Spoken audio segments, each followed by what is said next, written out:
성령의 역사 없이 살 수 없다는 것을 보여주고 있지요. 신앙생활이요, 성령의 도움 없이 할 수 없어요.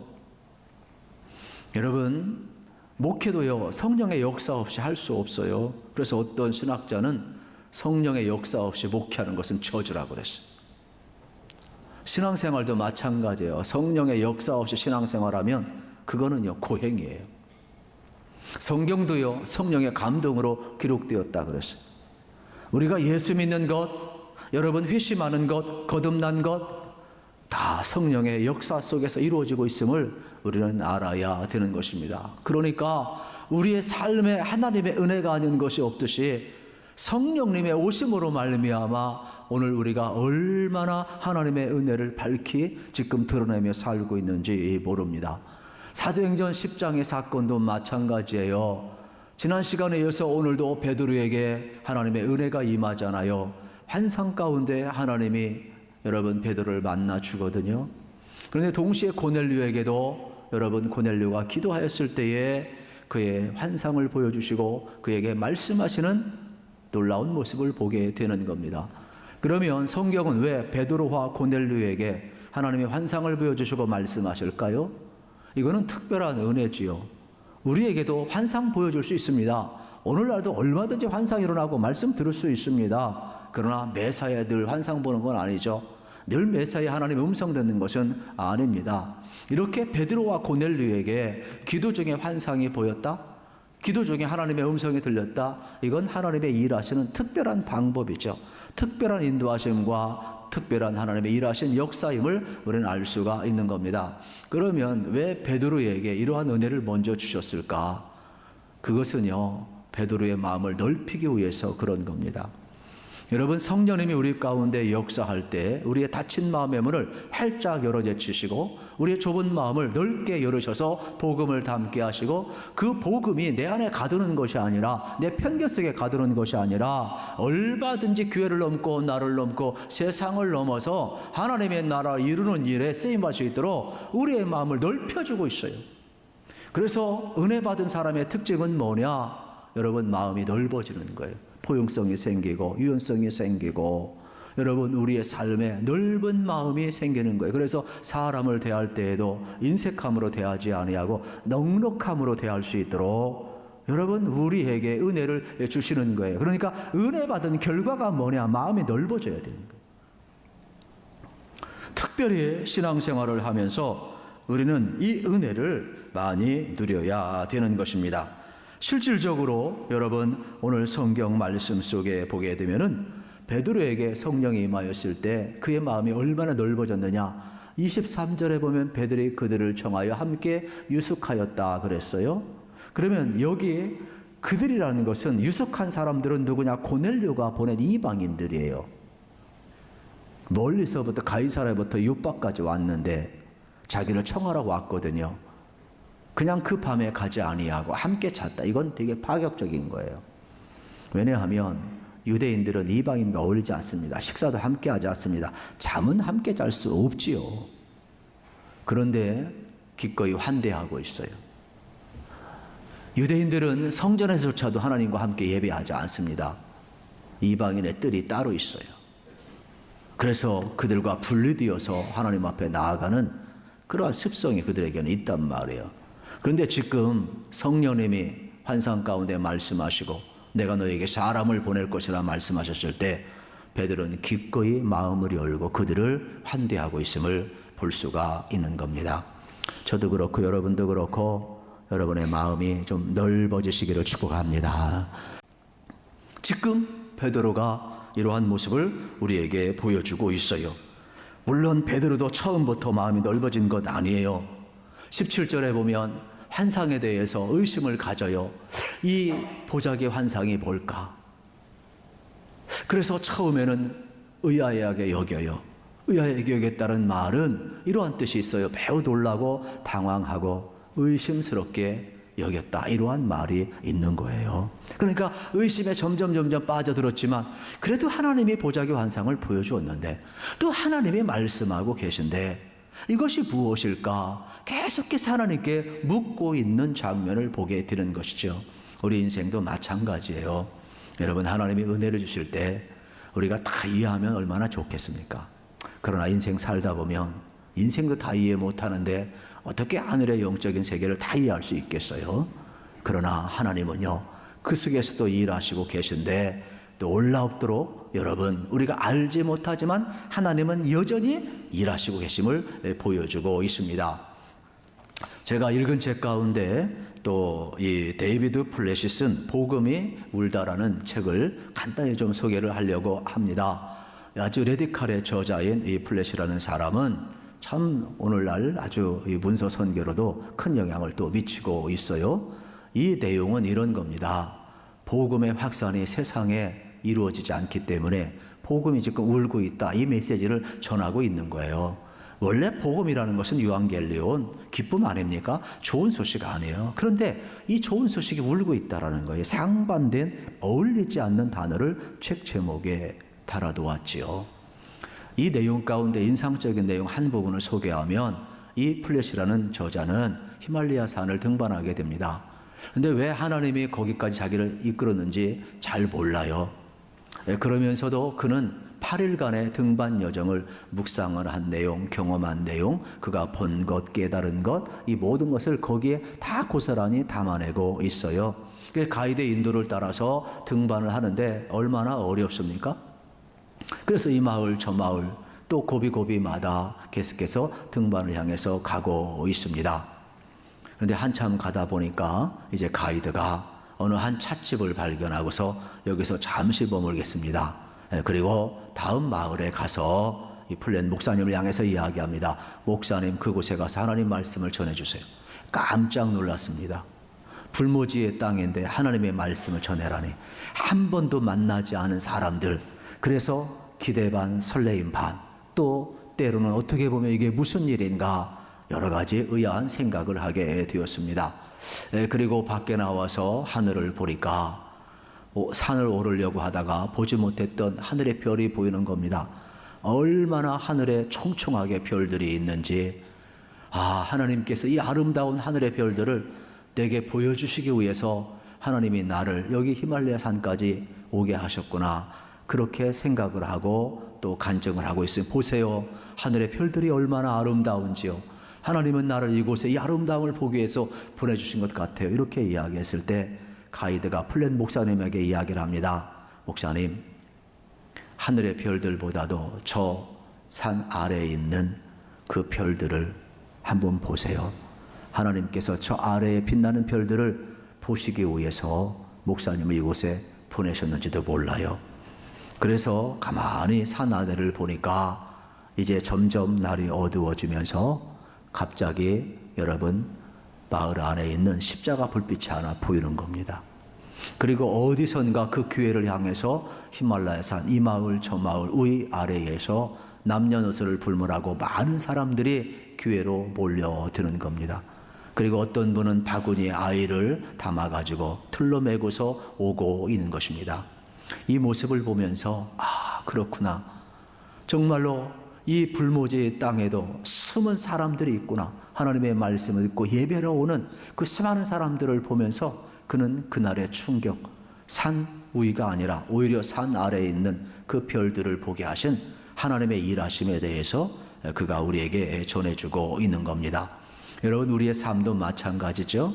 우리는 인생길 다 모르고 가지만은 그러나 뒤돌아보면 우리를 통해 일하시는 하나님을 우리는 또 만나게 되고, 여러분, 우리의 삶 속에 보게 하고 느끼게 하고 깨닫게 하고 만나게 하는 이 모든 일 속에 하나님의 일하심이 있음을 우리는 발견했으면 좋겠습니다.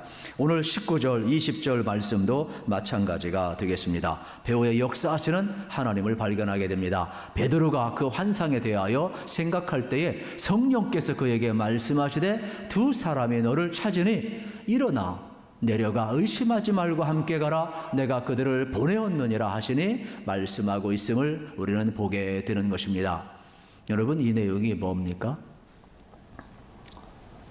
베드로가 자기를 찾아온 사람을 봤는데 그 중에 군인도 있잖아요. 아직까지도 기독교가 핍박을 당하는 시대예요. 또 로마가 지배하는 시대예요. 그런데 멀리 와 있는 베드로를 찾으니까 한편 두려웠어요. 그래서 베드로는 속으로 생각을 합니다. 차라리 도망가는 게 낫겠다.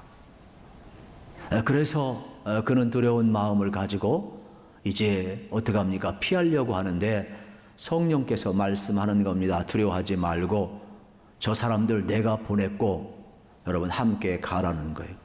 베드로는 두렵죠. 근데 하나님의 일하는 방법이 뭐예요? 내가 보냈대요. 아니 고넬료가 보냈는데 하나님은 내가 보냈대요. 그러니까 지금 이 두려움 속에서 담대하게 하고 하나님이 함께 한다고 하고 여러분 함께 가라고 하시는 분은 하나님이에요. 우리는 여기에서 하나님의 일하심을 봐야 돼. 내 배후에는 항상 하나님이 계시고 성령님께서 일하실 때에 우리 속에 두려움도 몰아내 주시고 확신 있게 함께 가도록 하나님 지시하고 인도하고 있음을 발견하게 되는 것입니다. 그렇습니다. 하나님이 주관하는 삶, 성령님이 이끌어가는 삶 속에 지금 베드로는 지금 따라가고 있음을 발견하게 되는 것입니다. 그래서 베드로가 그 사람들을 왜 여기 왔느냐 묻는 거예요. 그게 22절이에요.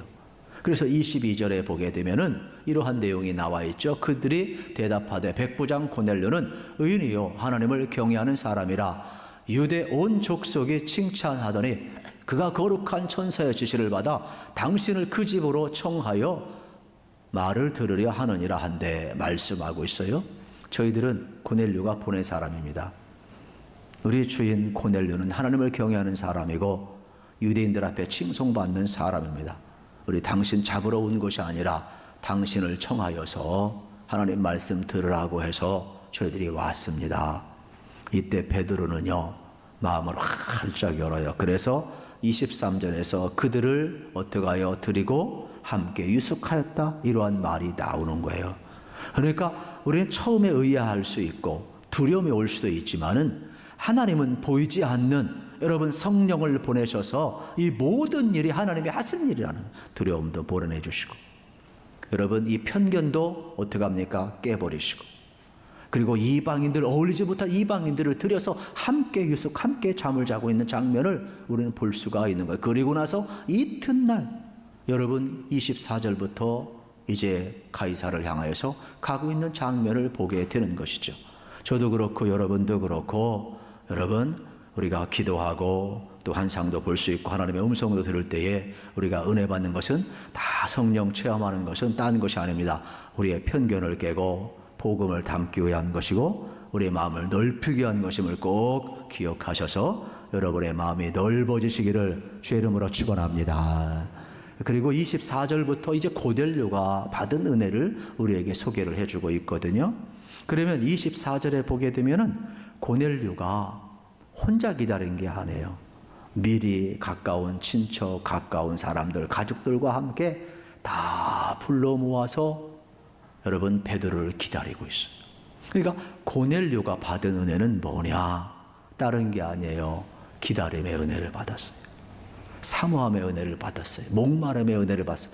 마치 목마른 사슴이 시냇물을 찾아 갈급함같이 내 영혼이 주를 찾기에 갈급하나이다. 우리 예수님께서 말씀하신 것처럼 심령이 가는 자는 복이 있나니 천국이 저희 것임이라 그랬잖아요. 사모하는 자, 목마른 자, 갈망하는 자에게 우리 주님께서 풍성히 채워주시는 거예요. 그래서 베드로를 청하여 말씀을 들으라 했을 때에 얼마나 간절히 사모하고 기다렸는지 몰라요. 기다림의 은혜가 있는 거예요. 어떤 분이 그래요. 목사님, 요즘은요 서로 만날 수 없고 어디 마음대로 갈 수도 없잖아요. 그 어느 때보다도 주일이 더 기다려지고 예배가 더 기다려지고 심지어는요 서로 얼굴을 보고 싶다고 그래요. 저는 이 기다림이 전 은혜라고 생각을 해요. 또 어떤 분은 그래요. 목사님 새벽에 얼마나 기다려야 되는지 몰라요. 새벽 기도를 통하여 날마다 일을 부으기를 하는 것 같아요. 그러면서 그가 하나님의 말씀에 대한 그 사모함과 그 갈망을 가지고 여러분 간증하며 여러분 그 목마름을 하나님 앞에 드러내는데 저분이야말로 복을 받았구나. 정말로 복을 받았구나. 여러분도 여러분 주일이 기다려지는 복을 받으시기를 축복합니다. 말씀이 기다려지는 복 받기를 축복합니다. 그래서 우리의 심령이 가난한 자가 되어서 이 기다림의 축복, 이 어떻게 보면 하나님을 사모하는 이 갈망의 마음이 고넬료에게는 큰 축복이었음을 우리는 볼 수가 있습니다. 이러한 상황 속에서 여러분 베드로가 조심스럽게 말을 꺼내는 장면이 하나 있어요. 여기까지 왔으면 그냥 탁 입이 좀 깨닫고 해야 되는데 또 베드로가 약간 조심을 해요. 사람을 의식하면서 28절 29절에서 이렇게 말을 해요. 이르되 유대인으로서 이방인과 교제하며 가까이 하는 것이 의법인 줄은 너희도 알거니와 하나님께서 내게 지시하사 아무도 속되다 하거나 깨끗하지 않다 하지 말라 하시기로 부름을 사양하지 아니하고 왔노라. 묻노니 무슨 일로 나를 불렀느냐. 이 자존심 있는 말을 또 해요. 그러면서 내가 여기 온 것은 우리 서로 만날 수 없지 않느냐, 율법에 의해서도 그렇고. 그런데 하나님께서 가라 하셔서, 하나님이 또 거룩하다 하셔서 내가 왔는데 너희들 왜 나를 초대했느냐, 이러한 말씀 아니겠습니까? 여러분, 베드로의 마음이 아직도 장벽을 넘지 못하고 있어요. 왜 그러느냐?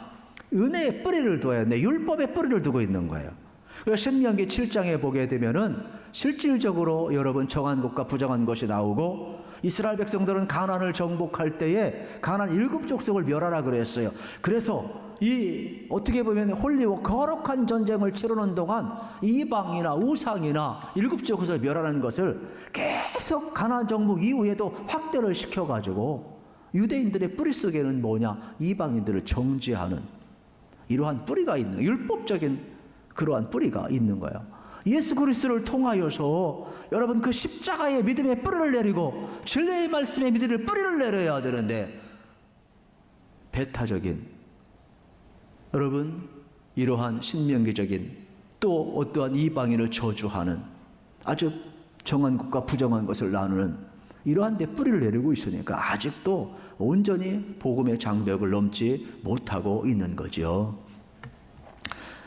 여러분, 그때 하나님께서 일하시는 방법은 뭐냐? 보자기 환상을 보여주고 하나님이 거룩하다고 말씀하시고, 만날 수 없는데 베드로와 고넬료 만나게 하시고, 교류할 수 없는데 서로 교류하게 하시고, 여러분 부름 받았을 때 잘 보세요. 베드로도 부름 받았습니다. 고넬료도 부름 받았습니다. 이 부르심 속에 서로 응답하게 하는 거예요. 고넬료는 초대하는, 또 베드로는 초청받고 가야 하는 이러한 부르심 앞에 응답받고 있어요. 여러분 현상적으로 보면 고넬료가 부른 겁니다. 그리고 베드로가 응답하고 간 겁니다. 그런데 성경은 뭐라고 이야기할? 이 배후에 성령님이 일하고 있다는 거예요. 하나님이 환상 가운데 나타나시고 계시하시고 말씀하셨다는 겁니다. 그러므로 교제와 부르심은 하나님의 일하시는 방법임을 우리가 알아야 되는 것이죠.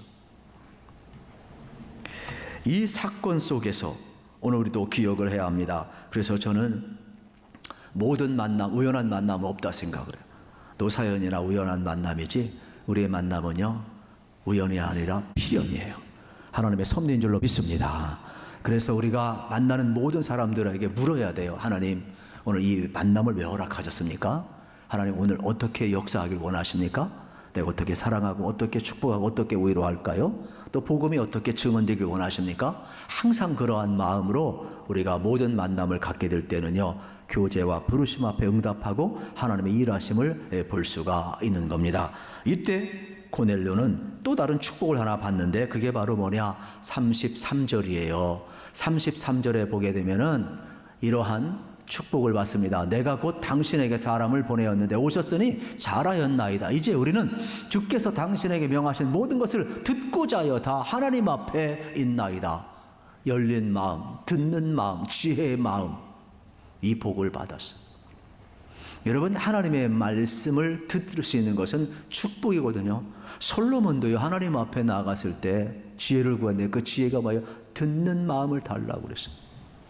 하나님의 말씀을 들을 수 있다, 열린 마음을 가진다, 이건 한마디로 이야기하면 대단한 축복 아니겠어요?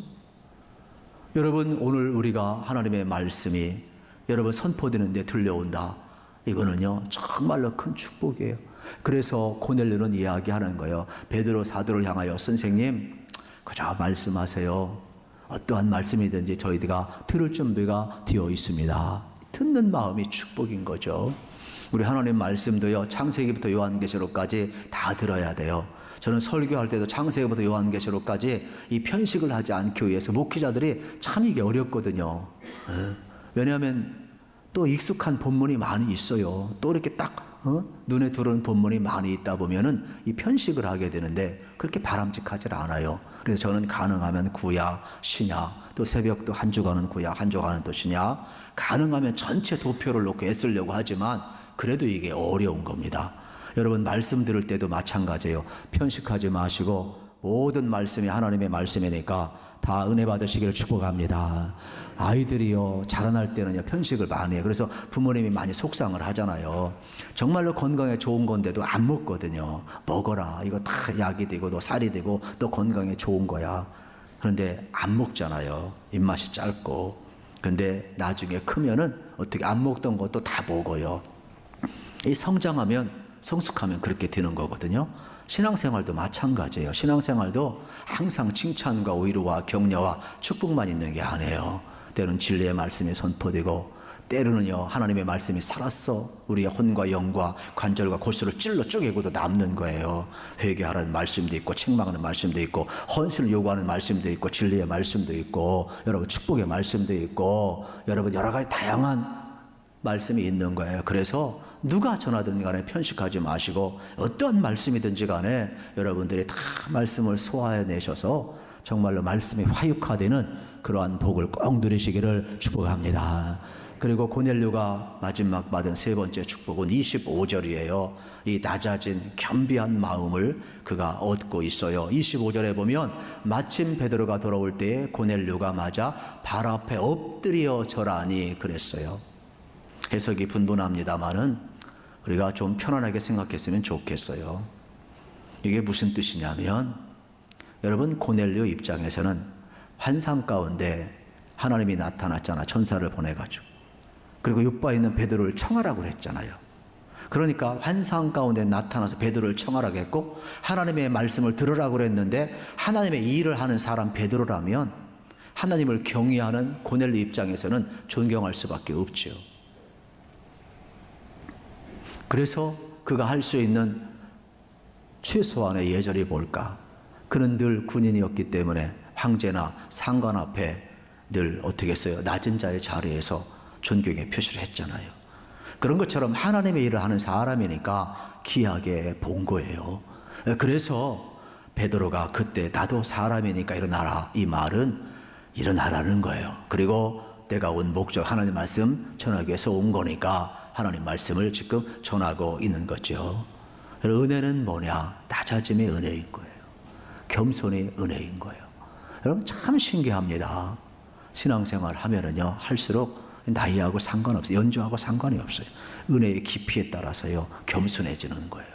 저도 그렇고 여러분도 그렇고 여러분 항상 여러분이 낮아짐의 은혜, 이 겸손의 은혜를 받으셔서 여러분 하나님 앞에 귀하게 꼭 쓰임 받기를 우리 주님의 이름으로 축복합니다.